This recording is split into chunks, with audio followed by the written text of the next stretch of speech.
ଶ୍ୱଶୁର ଘରେ ରହୁଛୁ ନାଇଁ? ମାକୁ କଣ କହିଥିଲୁ? ମତେ ଟିକେ ଶାନ୍ତିରେ ରହିବାକୁ ଦେ। ନୁହଁ ବାପା ପୁଅ ହିଁ ମା ପକେଇ ଅଧିକାର ନାହିଁ। ପୁଅ? କି ପୁଅ ତୁ? ପୁଅର କୋଉ କର୍ତ୍ତବ୍ୟ ତୁ କରିଛୁ? ତୁ ପ୍ରଥମେ ଜନ୍ମ ହେଇଥିଲୁ ବୋଲି ତୋ ପାଇଁ ସେ କେତେ ପୂଜା କରିଥିଲା।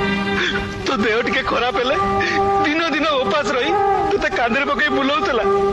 ନିଜ ଗହଣା ବନ୍ଧା ରଖି ତୋତେ ଟଙ୍କା ଖର୍ଚ୍ଚ କରିବାକୁ ଦଉଥିଲା। କଣ କରିଛୁ ତୁ?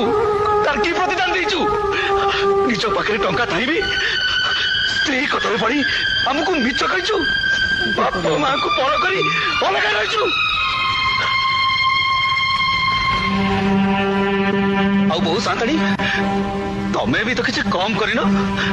ତମ ସ୍ୱାମୀ ଯେତେବେଳେ ଅଲଗା ସ୍ତ୍ରୀ ପାଲରେ ପଡି ତମକୁ ପଚାରୁନଥିଲା, ତମ ମନରେ ଟିକିଏ ଆଘାତ ଦେଇନଥିଲା। ସିଏ ବୋହୁ ନୁହେଁ ଝିଅ ପରି ପାଳିଥିଲା।